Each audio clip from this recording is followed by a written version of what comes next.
Hey everyone, आज की हमारी मुलाकात जो है उसे हमने डेडिकेट किया है on the problems based on electric field. JEE planet पे जैसा कि आप सभी जानते हैं, हमेशा हम आपको कोर जेई के लिए ट्रेन कर रहे होते हैं और मैं आपको फिजिक्स में जेई के लिए ट्रेन कर रहा हूं। तो हमने हमारी पिछली मुलाकात में जिसमें इलेक्ट्रिक फील्ड के बारे में चर्चा की, कुछ बेसिक लेवल प्रॉब्लम्स भी देखे, कंसेप्चुअली चीज़ों को देखा। लेकिन अब आज के इंटरेक्शन में हम वापस से अपना जेई लेवल जो है वो मेंटेन करने वाले हैं। तो होपफुली आपने सभी चीज़ों को गो थ्रू कर लिया होगा। अब तक के लेक्चर्स को आप रेगुलर इंटरवल पे रिवाइज कर रहे होंगे। और आपके लिए मीनवाइल मैंने एक one shot for basic maths and physics भी लॉन्च किया था। आप में से जिन बच्चों ने उसे गो थ्रू ना किया हो तो मेरा आपको सजेशन है कि आपको उसको ज़रूर देखना चाहिए। ठीक है, अपार्ट फ्रॉम दैट चलिए शुरू करते हैं कुछ problems based on electric field. तो इससे पहले कि हम इन प्रॉब्लम्स के साथ अपनी शुरुआत करें, जैसा कि आप सब जानते हैं कि I have a specialization in JEE physics, NEET physics and KVPY and olympiads. और इससे पहले मैं अनअकैडमी प्लेटफॉर्म पे ही आईआईटी जैम फिजिक्स में भी अपने लेक्चर्स डिलीवर कर चुका हूँ। सो इन सेशंस में, अभी जो हमारे सेशंस चल रहे हैं, इनमें आपको जेई, नीट और केवीपीवाई ओलंपियाड्स के लेवल की चीज़ें मिलेंगी, काम का कंटेंट होगा। बिल्कुल ही फोकस के साथ मेहनत करते रहिए और आगे बढ़ते रहिए। ठीक है, ये हमारा जेई प्लैनेट का टेलीग्राम लिंक है। इसे फॉलो करके आप टेलीग्राम चैनल पे लैंड करेंगे, जहाँ पे आपको lecture notes, study material, important problem solving papers वगैरह जितनी भी चीज़ें आपकी काम की हैं वो वहाँ से डायरेक्ट अवेल करी जा सकती हैं। ठीक है, now my code is physics Maya, that is PHYMAYA। अगर आप आइकॉनिक या प्लस में कोई भी सब्सक्रिप्शन लेना चाहते हैं फॉर एडिशनल बेनिफिट्स, जो कि लेक्चर के एंड में भी मैं आपको एक्सप्लेन करूंगा, और पहले से भी आप जानते ही होंगे आई एम श्योर कि आइकॉनिक और प्लस में क्या क्या डिफरेंस है। तो कोर्स आपको यूट्यूब पे तो अवेलेबल मिल ही रहा है, लेकिन इसके अलावा भी अगर आप पर्सनल गाइडेंस चाहते हैं, या आप स्टडी प्लानर चाहते हैं, या प्रॉपर टेस्ट और उसका असेसमेंट चाहते हैं, इंडिविजुअल अटेंशन चाहते हैं, है ना, तब इन सब एडिशनल बेनिफिट्स के लिए आपको कोर्स जो है वो यूट्यूब पे भी मिल रहा है, बट एडिशनल बेनिफिट्स के लिए आप प्लस या आइकॉनिक प्रोग्राम को सब्सक्राइब कर सकते हैं और कंटेंट का अनलिमिटेड एक्सेस मिलेगा आपको। ठीक है, सो इसके अलावा भी आप बहुत सारे बेनिफिट्स देख सकते हैं। वो आपको लेक्चर के एंड में एक डॉक्यूमेंट सा मैंने अटैच किया हुआ है, उस पर आप गो थ्रू कर सकते हैं। ठीक है, सब्सक्रिप्शन लेते टाइम जब आप फिजिक्स माया PHYMAYA कोड का इस्तेमाल करेंगे तो आपके लिए बेनिफिट ये होगा कि आपको उसमें कुछ एडिशनल हैवी कंसेशन मिल जाएगा। और आप जैसा कि जानते हैं कि उस कोड का इस्तेमाल करने से बाकी बच्चों को भी हम बेनिफिट्स पहुँचाएंगे, जो कि मैं आपको पहले भी मैंशन कर चुका हूँ। ठीक है, आइकॉनिक के लिए भी डिटेल्स जो हैं वो आपकी नज़रों के सामने है, जिसे आप गो थ्रू कर सकते हैं। ठीक, now the first question is, अभी हम problems based on Coulomb's law के साथ शुरू कर रहे हैं ना। तो जो पहला सवाल है हमारे सामने वो क्या है? An oil drop. भाई ये ऑयल ड्रॉप पर बेस सवाल है, स्टोक्स लॉ पर बेस सवाल है, मिल्किंस ऑयल ड्रॉप एक्सपेरिमेंट से समहाउ रिलेटेड और इंस्पायर्ड, राइट। तो क्वेश्चन को पढ़ते हैं और उसे बहुत अच्छे से समझते हैं, फील करते हैं, उसके बाद देखेंगे कि उसे सॉल्व कैसे करना है। So the question is, an oil drop of mass 1.6 into 10 to the power minus 15 kg and carrying a negative charge of 9.6 into 10 to the power minus 19 coulomb. As a science student मेरे दिमाग में ये बात अचानक से आनी चाहिए कि एक इलेक्ट्रॉन पे चार्ज होता है 1.6 into 10 to the power minus 19 coulomb. तो एक ऑयल ड्रॉप जिस पे इतना अगर चार्ज हो तो इसमें टोटल नंबर ऑफ इलेक्ट्रॉन्स कितने होंगे, या एक्सेस इलेक्ट्रॉन्स कितने होंगे, हमें ये कहना चाहिए। क्योंकि नेगेटिव चार्ज या पॉजिटिव चार्ज जो है वो प्रोटॉन और इलेक्ट्रॉन्स के नंबर्स के ना बैलेंस होने के कारण होता है। इलेक्ट्रॉन्स की डेफिशिएंसी के कारण पॉजिटिव चार्ज आता है और इलेक्ट्रॉन्स के एक्सेस में होने के कारण नेगेटिव चार्ज आता है ना। तो हम क्या बोल सकते हैं, एज अ साइंस स्टूडेंट पढ़ते ही दिमाग में ये बात छप जानी चाहिए कि यार अगर नेगेटिव चार्ज ऑफ 9.6 इंटू 10 की पावर माइनस 19 कूलम है, तो कहीं ना कहीं हम ये कह सकते हैं कि इसमें 6 इलेक्ट्रॉन्स एक्स्ट्रा रहे होंगे, 6 इलेक्ट्रॉन्स एक्सेस में रहे होंगे। एक इलेक्ट्रॉन का charge 1.6 into 10 to the power minus 19 coulombs, 6 electrons का चार्ज 1.6 को 6 से मल्टीप्लाई कर देंगे, so you will get 9.6 into 10 to the power minus 19 coulomb. इतनी बातें तो भाई पढ़ते ही समझ में आ जानी चाहिए। ठीक है, या and when it is allowed to fall, जब एक ऑयल ड्रॉप को फॉल करने के लिए अलाउ किया तो एयर रेसिस्टेंस के कारण पहले वो तेज हो रहा है, जैसे जैसे उसकी स्पीड बढ़ रही होगी, स्टोक्स लॉ जिसे आप फ्लूइड्स 11th क्लास ट्रैक में पढ़ते हैं, वो आपको ये समझाता है कि अगर वेलोसिटी बढ़ेगी बॉब की फ्लूइड के अंदर या रेन ड्रॉप की एटमॉस्फेयर के अंदर, तो वेलोसिटी अगर बढ़ती जाएगी तो उस पे लगने वाला फ्रिक्शन भी, ड्रैग भी बढ़ता जाएगा। तो वेलोसिटी बढ़ती जाती है और उस पे लगने वाला ड्रैग भी बढ़ता जाता है। कभी ना कभी जाके उस पे लगने वाला ड्रैग बढ़ते इतना हो जाएगा कि वजन को बैलेंस कर देगा। और जब ड्रैग वजन को बैलेंस कर देगा, force net zero, net acceleration zero, as a result velocity constant हो जाएगी। और उसके बाद ना ही कभी वेलोसिटी में किसी प्रकार का परिवर्तन आना है और ना ही कभी ऊपर लगने वाले ड्रैग में किसी प्रकार का परिवर्तन आना है। इसीलिए हम बोलते हैं कि जब एक बॉब को लिक्विड के अंदर रिलीज किया जाए तो पहले उसकी स्पीड बढ़ती जाती है, लेकिन एक समय के बाद वो टर्मिनल वेलोसिटी अटेन कर लेता है और वो उसकी फाइनल वेलोसिटी होती है जो उसके बाद बदलती नहीं है। और टर्मिनल वेलोसिटी बढ़ते हुई कांस्टेंट वेलोसिटी है, इसीलिए आप उसे कहते हो कि terminal velocity is the maximum velocity attend. Similarly बारिश की बूंदें जब बहुत ऊंचाई से, बादलों से हम तक आ रही होती हैं, तो गिरते हुए एटमॉस्फेयर के थ्रू जब वो नीचे आ रही हैं तो उन पे एयर फ्रिक्शन ऊपर की दिशा में लग रहा है। ऐसे ही नीचे आते फील करो इस बात को, नीचे आते हुए वो तेज होती जा रही हैं, उन पे लगने वाला ड्रैग ऊपर की दिशा में बढ़ता जा रहा है। नीचे आते स्पीड बढ़ती जाएगी, ड्रैग बढ़ता जाएगा और बढ़ते ये ड्रैग कभी ना कभी इतना हो जाएगा कि ये वजन को बैलेंस कर ले। The moment drag force is going to balance the weight, आप बोलेंगे नेट फोर्स कितना, जीरो, नेट एक्सेलरेशन कितना, जीरो, तो वेलोसिटी जो है उसके बाद it is not going to change thereafter, उसके बाद वो बदलने वाली नहीं है। बात समझ में आ गई है ना? सो वेलोसिटी उसके बाद कांस्टेंट हो जाएगी। तो आप क्या बोलेंगे, due to air resistance it attains a constant velocity. Theme clear है अपने को, टर्मिनल वेलोसिटी वाली, कि एक ऑयल ड्रॉप जिसको छोड़ा गया ऊपर से नीचे आने के दौरान गिरते हुए एयर रेसिस्टेंस के कारण वो एक कांस्टेंट वेलोसिटी अटेन कर लेती है। और यही कांस्टेंट वेलोसिटी क्या कहलाती है बेटा, टर्मिनल वेलोसिटी कहलाती है। अपना तो जेई स्पेशल सेशन ऐसा ही होता है, फिजिक्स के किसी एक यूनिट में बाकी की फिजिक्स को समा डालो, ठीक है, बाकी की फिजिक्स को भी रिव्यू करेंगे। फिजिक्स है भाई, फील करेंगे डेली लाइफ एग्जांपल्स पर बेस्ड। तो मुझे लगता है कि ये पार्ट आपको यहां तक क्लियर है as a science student, as an aspirant, ठीक है। चाहे आप जेई के लिए प्रिपेयर कर रहे हो कोर, नीट के लिए तो ये क्वेश्चन थोड़ा सा टफ हो जाता है। तो अगर आप जेई के लिए प्रिपेयर कर रहे हैं तो नीट के लिए कर रहे हैं तो भी सीखने के लिए काफी कुछ है, मगर इसका एक पार्ट आ जाएगा। जेई के लिए एक आइडियल प्रॉब्लम है, तो as a science student, as a JEE aspirant इतनी बातें अपने को समझ में आनी चाहिए। If a uniform electric field is to be applied to make the oil drop ascend up, एक यूनिफॉर्म इलेक्ट्रिक फील्ड अप्लाई की गई है to make the oil drop ascend up, ऊपर जाने के लिए, ठीक है, with the same constant speed, speed उतनी ही चाहिए जितनी टर्मिनल वेलोसिटी से नीचे आ रहा था, उतनी टर्मिनल वेलोसिटी से अब ऊपर चलना चाहिए। तो नीचे जाने वाली चीज को ऊपर ले जाने के लिए फोर्स भी ऊपर लगेगा, तो फोर्स चाहिए इलेक्ट्रोस्टैटिक ऊपर की तरफ। यदि पॉजिटिव चार्ज होता तो फील्ड भी ऊपर लगाते, तभी फील्ड की दिशा में पॉजिटिव चार्ज पे फोर्स लगेगा और ऊपर ही फोर्स लगेगा। लेकिन क्योंकि नेगेटिव चार्ज है, क्या कहोगे, नीचे जाने वाली चीज को ऊपर ले जाने के लिए फोर्स तो ऊपर लगाना है, इलेक्ट्रोस्टैटिक फोर्स तो ऊपर लगाना है, मगर क्योंकि नेगेटिव है तो फील्ड किधर होनी चाहिए, नीचे की ओर होनी चाहिए। क्या इतनी बात भी समझ में आती है? And determine the magnitude and direction of E, तो मुझे समझ में आ गया, डायरेक्शन तो नीचे है, मैग्नीट्यूड के बारे में कमेंट कर दो, मैग्नीट्यूड के बारे में कमेंट कर दीजिए। तो क्या कहेंगे बॉस, कहेंगे केस 1 के बारे में आप क्या कह सकते हैं सर? केस 1 के बारे में हम कहेंगे कि जब हमारा ऑयल ड्रॉप नेगेटिव चार्ज ही सही नीचे आ रहा था तो इस पे लग रहे थे दो फोर्सेस, एक लग रहा था इसका अपना वजन W इक्वल टू mg और एक लग रहा था एयर फ्रिक्शन यानी कि ड्रैग फोर्स। क्योंकि इसकी वेलोसिटी कांस्टेंट है, मान लेते हैं कि ये v0 वेलोसिटी से नीचे आ रहा है, क्योंकि क्वेश्चन के अकॉर्डिंग v0 जो है वो कांस्टेंट है, इसका मतलब आप ये बोल सकते हो कि नेट एक्सेलरेशन वेक्टर जो है वो 0 है। इसका मतलब आप ये बोल सकते हो कि नेट फोर्स भी बैलेंस होगा या 0 होगा, नेट फोर्सेस बैलेंस होंगे। तो आप बोलेंगे कि ड्रैग फोर्स की वैल्यू किसके बराबर निकल कर आ गई भाई, W इक्वल टू mg के बराबर।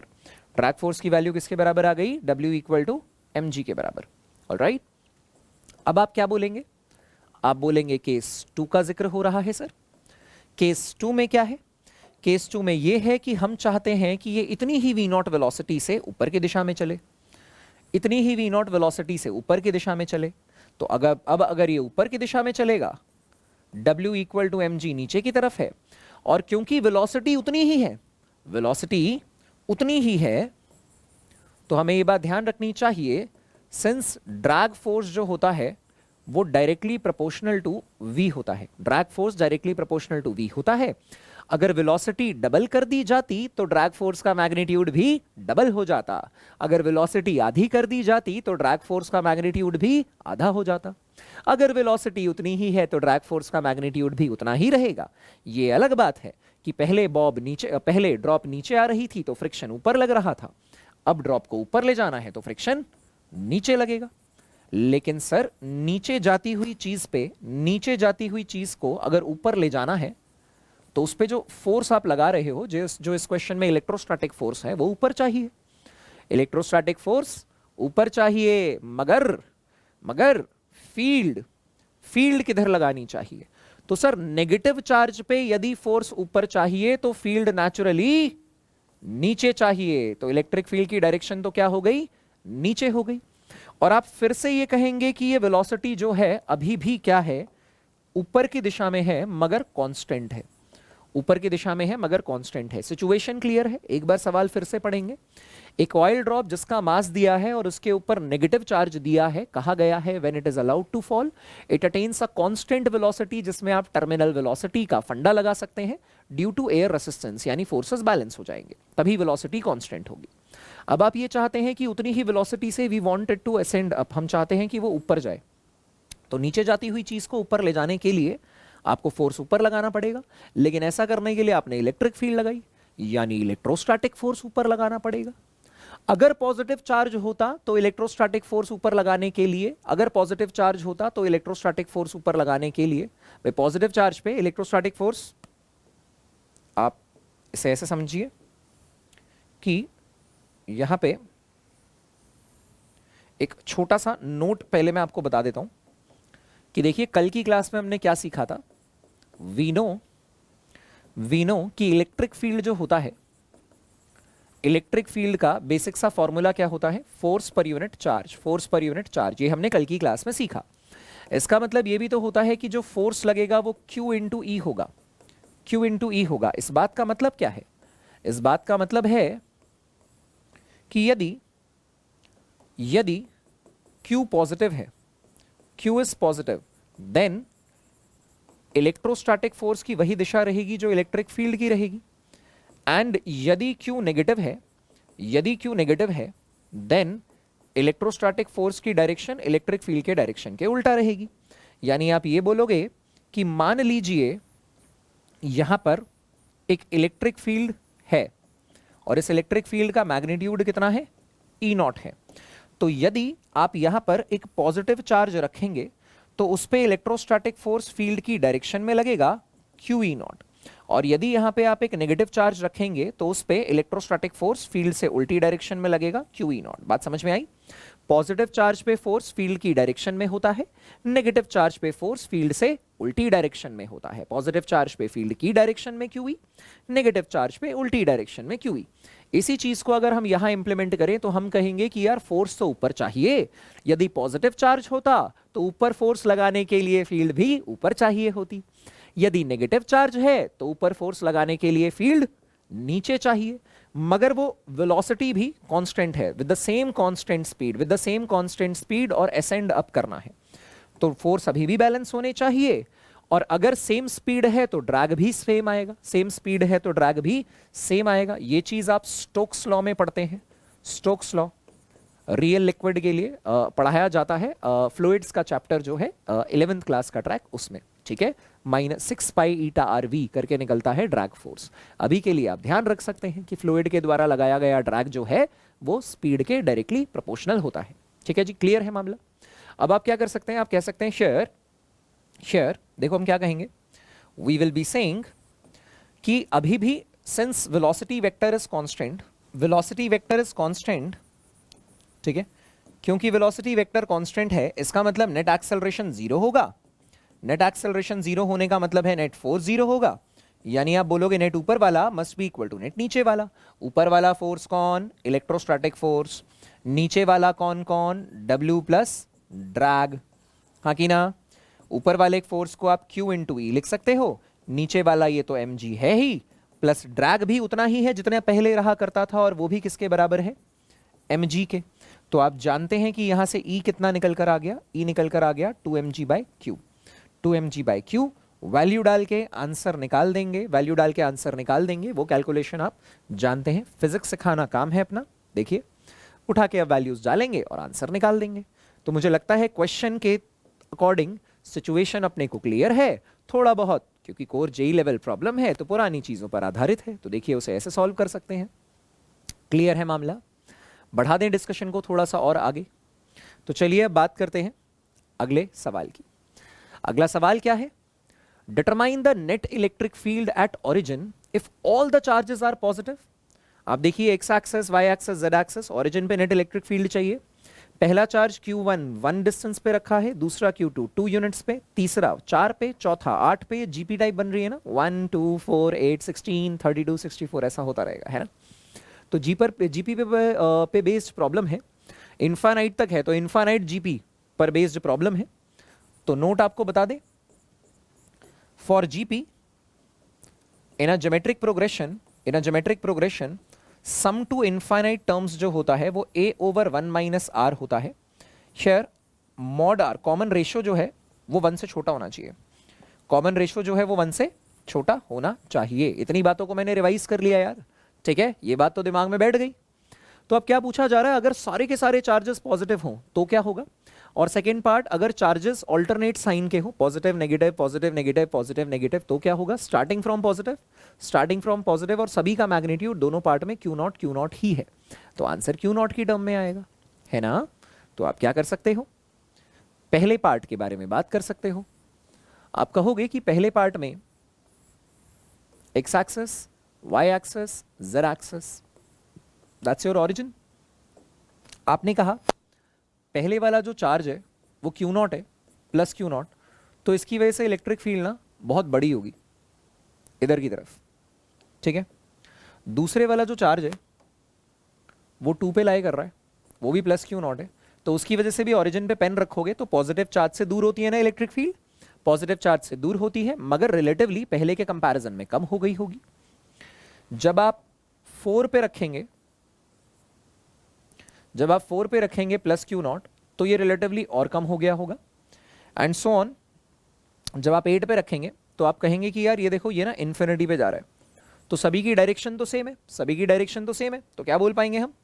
बोल पाएंगे शेयर जो भी नेट इलेक्ट्रिक फील्ड ओरिजिन पे आएगा वो ओरिजिन पे इलेक्ट्रिक फील्ड पहले वाले की वजह से प्लस ओरिजिन पे इलेक्ट्रिक फील्ड 2 वाले की वजह से and so on up to infinite वाला आएगा।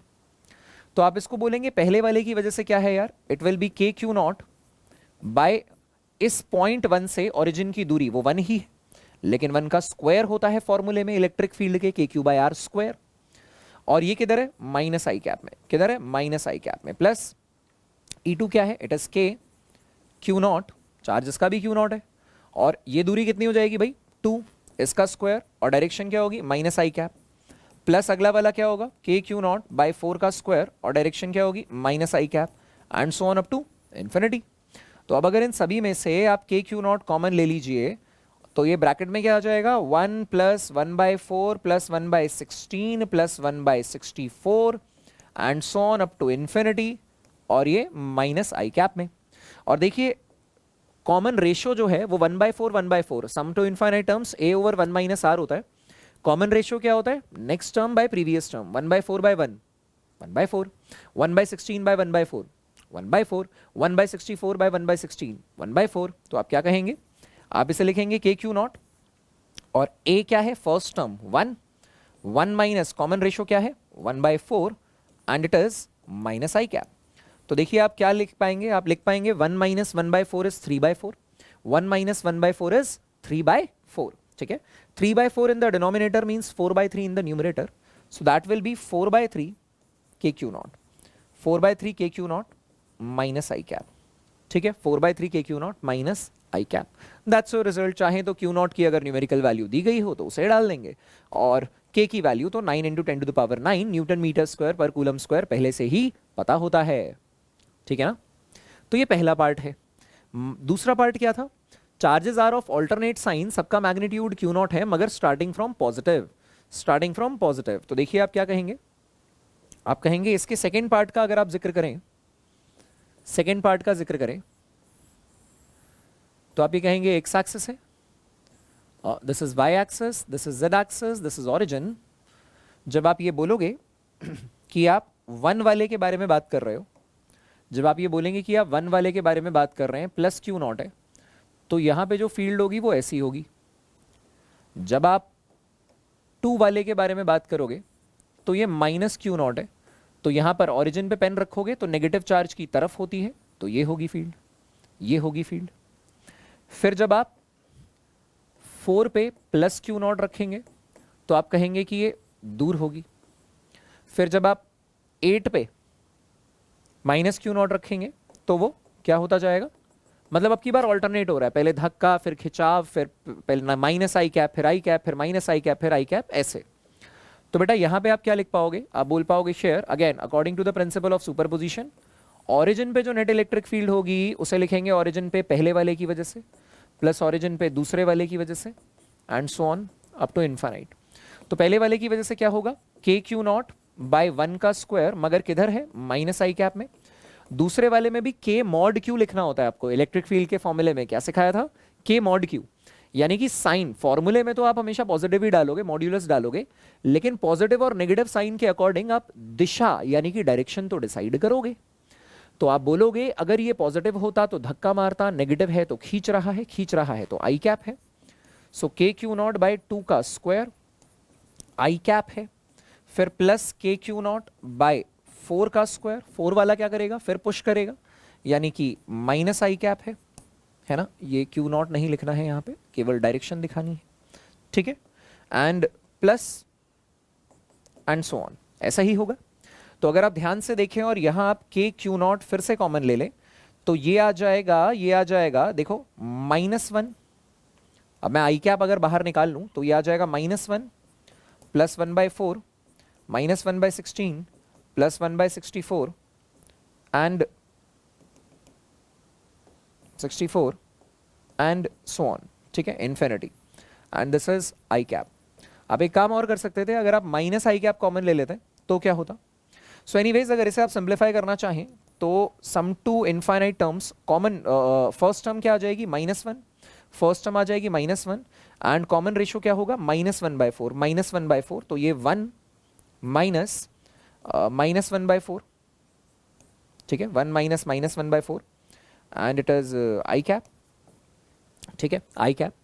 तो आप कहेंगे इसे कि ये कितना निकल कर आ गया, 1 माइनस -1/4 का मतलब है 1 प्लस 1/4, यानी कि 5/4 इन द डिनोमिनेटर, यानी कि आ जाएगा 4/5 के Q not and it is minus, यहाँ पे भी है ना माइनस आई कैप, 4/5 के, भाई सबसे करीब वाला चार्ज जो है वो तो पीछे ही भेज रहा है ना, सभी का मैग्नीट्यूड सेम है, तो जो सबसे डोमिनेटिंग होगा वो सबसे करीब वाला होगा, और किधर भेज रहा है, पीछे की तरफ। सो इट इज 4/5 के Q not minus i cap, 4/5 के Q not minus i cap.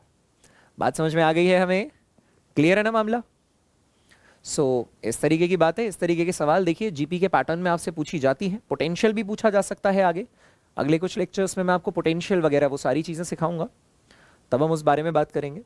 मुझे लगता है फिलहाल ये क्लियर है अपने को, ठीक है, दिस वाज द क्वेश्चन, देख सकते हैं आप, और ये इसके 2 पार्ट्स का जवाब। चलिए बात करते हैं अब अगले सवाल की। Question is determine the net electric field at point O. Diagram आपके सामने है, किस तरीके का ट्राइंगल है, जी हाँ इक्विलेटरल ट्राइंगल है, ये दोनों साइड्स बराबर हैं, इनके ऑपोजिट एंगल भी बराबर होंगे, और ये 60 है तो 120 में से 60 इधर और 60 इधर, इक्विलेटरल ट्राइंगल है। इक्विलेटरल ट्राइंगल के एक साइड के मिड पॉइंट को नाम दिया है हमने O, ठीक है, ये +Q है, ये -2Q है और ये -3Q है, इन सब की वजह से इंडिविजुअली आपको O पॉइंट पे इलेक्ट्रिक फील्ड निकालनी है, और O पॉइंट पे इलेक्ट्रिक फील्ड निकाल के इंडिविजुअल का फिर उनका वेक्टर एडिशन करना है, ठीक है, उस हिसाब से आप इसे निकाल सकते हैं। मेरा सजेशन आपको ये रहेगा कि वीडियो को पॉज करके पेन पेपर लेकर बैठो, वीडियो को पॉज करो, एक बार इसे अटेम्प्ट दो, फिर मैं आपको आगे सॉल्व करवाता हूँ। ऑल राइट, अटेम्प्ट कर लिया होगा आपने, तो चलिए मैं आपको बताता हूँ कि इसे एग्जैक्टली प्रोसीड कैसे करना चाहिए। So what we are going to do, हम कहने वाले हैं कि एक बार हम इलेक्ट्रिक फील्ड लिखेंगे ओ पॉइंट पर इस प्लस क्यू की वजह से। तो बना लेते हैं यहाँ पर यार ओ पॉइंट हमारा, ठीक है। एक बार हमने जो इलेक्ट्रिक फील्ड लिखी इस प्लस क्यू की वजह से, तो पेन रखा ओ पॉइंट पर और कहा कि ये प्लस क्यू अपने से दूर धकेलेगा। तो दूर धकेलेगा यानी कि electric field will be away from the positive charge and towards the negative charge, है ना।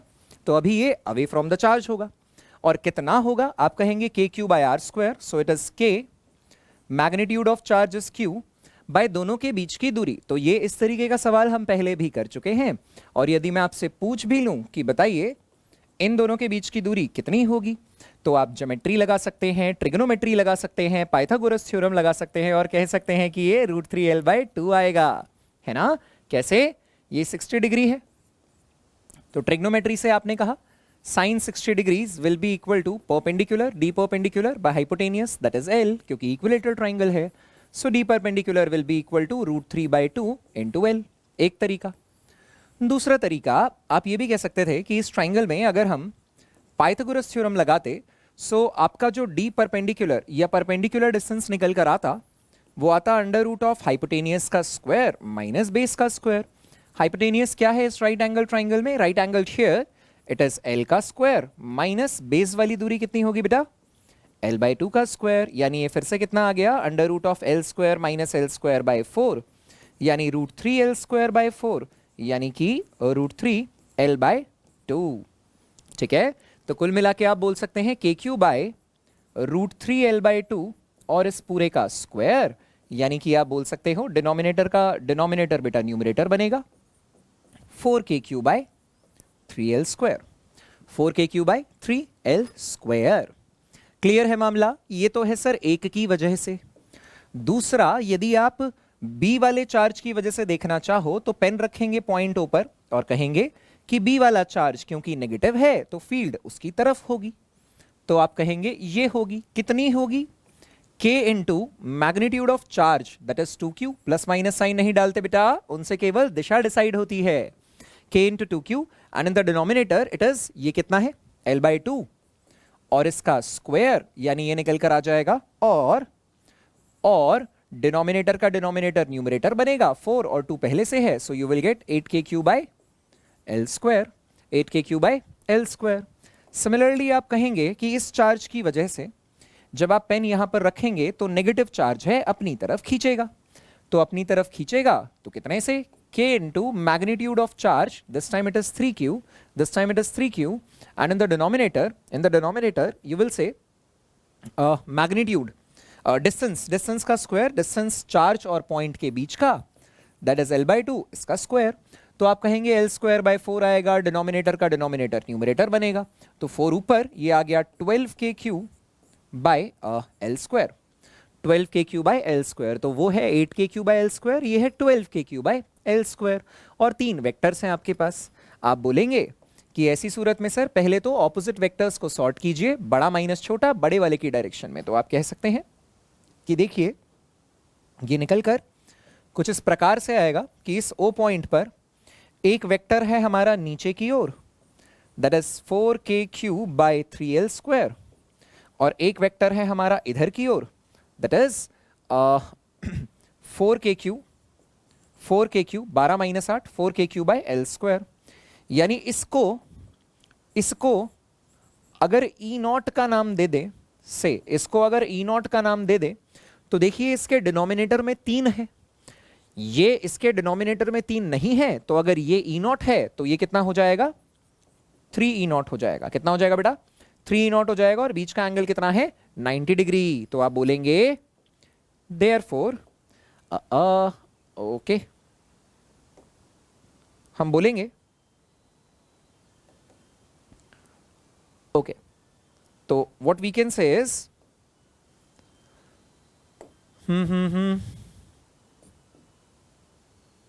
देखो हम बोलेंगे कि अगर हम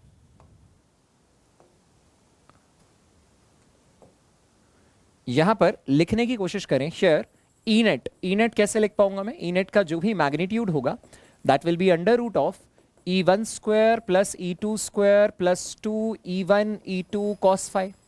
ठीक, यही ऐसे ही लिखते हैं vector resultant. So it will be under root of E nought का स्क्वायर, ई नॉट का स्क्वायर देख सकते हैं आप, ये क्या आ जाएगा? ई नॉट का स्क्वायर, ठीक है। और दूसरा क्या है? 3 ई नॉट का स्क्वायर। सो दूसरा है 3 ई नॉट, इसका square plus 2 into E not into 3 E not, और दोनों के बीच का एंगल 90 डिग्री है यार। ये cos 90 कितना हो गया? 0 हो गया। तो इसे आप क्या कह सकते हैं? तो 0 हो गया, टर्म ही खत्म हो गई यार। सो ये निकल कर आ जाएगा under root of E nought square plus 9 E nought square, 9 E nought square, यानी कि ये 10 ई नॉट स्क्वायर आ गया। इसका मतलब आप इसे बोलेंगे root 10 E nought, root 10 E nought बोल सकते हैं ऐसा, रूट 10 ई नॉट। तो अगर ध्यान से देखेंगे तो देखिए क्या देखने को मिलेगा, ई नॉट की वैल्यू 4kq/3l स्क्वायर है। So you may write it as root 10 times 4kq/3l square, 4kq/3l square. This way you can get the value of E net का मैग्नीट्यूड, ई नेट का मैग्नीट्यूड। इजी है ना? Try आप कर चुके होंगे। पहले मैंने इंडिविजुअल की वजह से लिखा, फिर उसको सिंप्लीफाई किया। एक साथ तीनों वेक्टर्स को डायग्रामेटिकली सॉल्व करने से बेटर है दो ऑपोजिट जो है पहले उनको सॉल्व कर लिया जाए। ऑलराइट, इस तरीके से स्टेप बाय स्टेप चलेंगे, आगे बढ़ेंगे तो हमारा काम बनता जाएगा। कैलकुलेशन वगैरह रफली आप एक बार चेक कर सकते हैं, फिजिक्स की थीम आपके सामने है। क्लियर है? तो चलिए बात करते हैं अगले सवाल की, and that's a standard derivation. The question is determine the electric field at any point on the axis of a uniformly charged circular ring Q, R। आप ये कह सकते हैं यार कि हमारे पास एक यूनिफॉर्मली चार्ज्ड सर्कुलर रिंग है, ठीक है, और ये जो सर्कुलर रिंग है इसकी एक्सिस भी हमने ये दिखाई, देखिए आप ये बोल सकते हैं कि ये इसकी एक्सिस है, ठीक। इसका सेंटर C, रेडियस R, और दैट्स यूनिफॉर्मली चार्ज्ड, ठीक है, यूनिफॉर्मली चार्ज्ड है, और ये इसका एक्सिस है।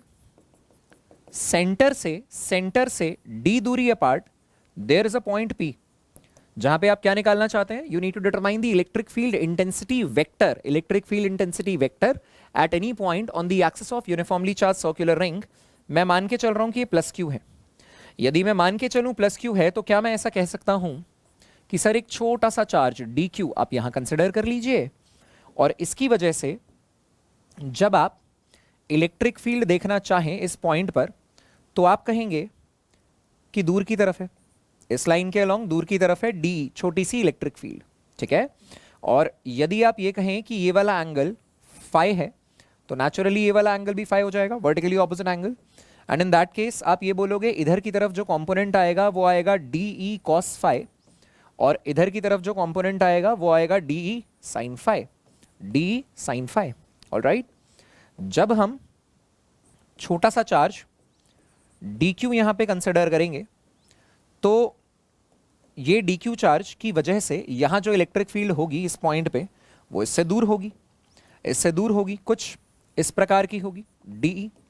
और आप ये कहेंगे कि सर ऊपर वाला ट्राइंगल और नीचे वाला ट्राइंगल देखिए कॉन्ग्रुएंट है, ये वाला 90 डिग्री, ये वाला एंगल भी 90 डिग्री है ना, ये आर और ये आर और ये भी कॉमन, तो आप कहोगे ये वाला एंगल भी फाई ही बनेगा, तो नेचुरली ये वाला एंगल भी फाई ही बनेगा। इसका मतलब आप कहेंगे कि डी का एक कंपोनेंट इधर होगा डी कॉस फाई, और डी का एक कंपोनेंट इधर होगा डी साइन फाई, जिसको ध्यान से देखने पे हमें पता चलेगा कि देखिए ये डी साइन फाई और ये डी साइन फाई तो कट गए, क्योंकि सर डी भी तो बराबर था, डी क्यू चार्ज आपने सेम लिया और उसकी दूरी भी वही है। दूरी क्या है? ये आर ये डी, तो पाइथागोरस से ये under root of r square plus d square है, और ये भी under root of r square plus d square है। तो पहले तो देख लो फिगर को ध्यान से, फिगर वाला पार्ट बन जाए, फिगर वाली बात समझ में आ जाए, तब लेके चलेंगे आपको आगे फर्दर सॉल्व करने की तरफ। और ये तो बोल ही सकते हैं कि d cos phi d sine phi cut गया और ये एक दूसरे को सपोर्ट कर रहे हैं। तो पहले आप फिगर ध्यान से देखिए, कोई दिक्कत नहीं होनी चाहिए, उसके बाद इसको फर्दर सॉल्व करने की तरफ लेकर चलेंगे।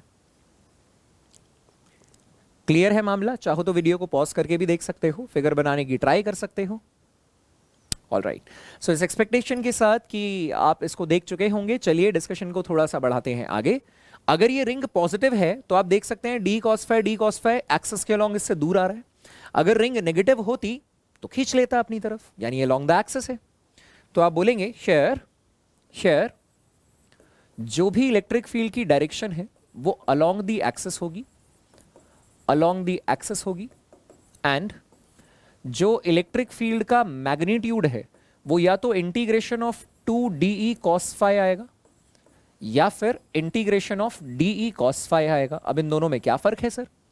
फर्क ये है कि जब आप दुगना कंपोनेंट ले रहे हो तो आप मान रहे हो कि जब आप ऊपर वाली रिंग में ट्रैवल कर रहे हैं ऑटोमेटिकली नीचे वाली रिंग भी कंसिडर हो रही है। ये दुगना कंपोनेंट किस कारण है कि आपने एक एलिमेंट कंसिडर किया तो सामने वाला ऑटोमेटिकली कंसिडर हो गया, डायमेट्रिकली ऑपोजिट वाला। इसका मतलब है कि अगर आप दो कंपोनेंट लेकर चलोगे तो केवल आधी रिंग में घूमिएगा, नीचे वाली आधी ऑटोमेटिकली कंसिडर हो जाएगी। अगर आप सिंगल कंपोनेंट लोगे तो फिर आपको पूरी रिंग में घूमना पड़ेगा। बात समझ में आई? तो आप ये कह सकते हैं कि जब आप 2 times d cos phi बोलेंगे तो आप आधी रिंग में ही चलेंगे, क्योंकि आधी रिंग के लिए ऑटोमेटिकली दूसरा आधा कंसिडर हो रहा है। और जब आप सिंगल टाइम कह रहे हैं तो आप कहेंगे कि कंप्लीट रिंग के लिए चलना पड़ेगा। ठीक है बेटा, तो आप कहेंगे that will be equal to integration of, इससे करके दिखाते हैं, देखिए 2 डी लिखने की कोशिश करेंगे आप, इस छोटे से चार्ज की वजह से यहां पे छोटी सी फील्ड, तो वो क्या होगी KQ/R²। सो K की जगह तो K है, Q की जगह तो DQ है, और R² की जगह दूरी क्या है? पॉइंट से चार्ज की दूरी under root of R² plus D², लेकिन इस पूरे का स्क्वायर है। Under root of R² plus D², लेकिन इस पूरे का स्क्वायर है। और साथ में cos phi भी है, और cos phi को आप क्या लिख सकते हो यार? cos phi को भी देखो आप कुछ लिख सकते हो, क्या लिख सकते हो geometrically? cos phi is base upon hypotenuse, so d over under root में R² plus D², और ऐसा करते टाइम ये हाफ रिंग है, ठीक है ना? ये क्या है? हाफ रिंग है। तो आप क्या क्या कॉमन ले सकते हैं यहां से? 2kd, देखिए बाहर आ गया 2kd, और अंदर बचा नीचे आ गया R² प्लस D²। रूट ने स्क्वायर को काट दिया, एक पावर यहां आ गई, और रूट का मतलब आधी पावर यहां आ गई। मल्टीप्लाई में बेस सेम है तो पावर ऐड हो जाएगी। 1 + 1/2 it is 3/2, 1 + 1/2 it is 3/2, and integration of DQ। और ये क्या करना है बेटा? हाफ रिंग के लिए करना है, हाफ रिंग के लिए। तो सर छोटे चार्जेस को अगर जोड़ना शुरू करें और आधी रिंग में चलें तो ऑब्वियस सी बात है कि आधे रिंग का चार्ज आ जाएगा। तो आप बोलेंगे, क्या बोल पाएंगे? देखिए आप बोलेंगे आधी रिंग का चार्ज कितना होगा? Q/2 होगा। इसका मतलब देखिए 2 से 2 कैंसिल आउट हो गया, यानी कि जो फाइनल रिजल्ट निकल कर आया वो आया KQD/R² प्लस D² की पावर 3/2। ये आया नेट इलेक्ट्रिक फील्ड का मैग्नीट्यूड, KQD/R² प्लस D² की पावर 3/2। ये निकल कर आ गया फॉर्मूला। अब इस छोटे से फॉर्मूले की डिडक्शन में छोटी सी बात समझने वाली ये थी कि सर यदि आपने कंप्लीट रिंग में चले होते तो यहां वाला 2 नहीं आता, जो 2 यहां नजर आ रहा है, वहां नजर आ रहा है, यहां नहीं होता। इन दैट केस ये 2 नहीं होता, ये 2 नहीं होता। लेकिन जब आप कंप्लीट रिंग के चार्ज को इंटीग्रेट करते, कंप्लीट रिंग के चार्ज को इस स्टेप में इंटीग्रेट करते, तो ये Q/2 नहीं आता, ये 2 नहीं आता, ये क्या नजर आता? Q।